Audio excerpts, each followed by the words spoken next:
signed an executive order to bring back mental institutions and insane asylums. We're going to have to bring them back. Hate to build those suckers, but you got to get the people off the streets. You know, we used to have, when I was growing up, we had in my area in Queens, I grew up in Queens, we had a place called Creedmoor.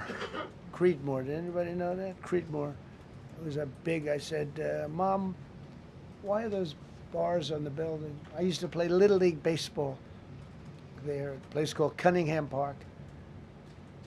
I was quite the baseball player, you wouldn't believe. But I said to my mother, Mom, she would be there, always there for me. She said, son, you could be a professional baseball player. I said, thanks, Mom. I said, why are those bars on the windows?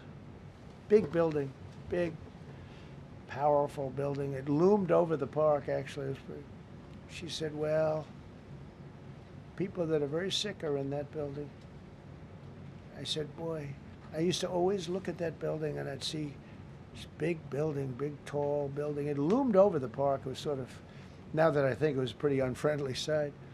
But I'll never forget, I don't know if it's still there, because they got rid of most of them, you know, the Democrats in New York, they took them down, and the people live on the streets now. That's why you have a lot of the people in California and other places, they live in the streets. They took the mental institutions down, they're expensive.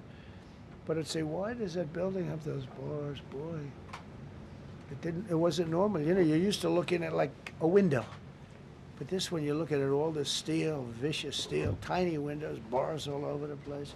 Nobody was getting out. It's called a mental institution. That was an insane asylum.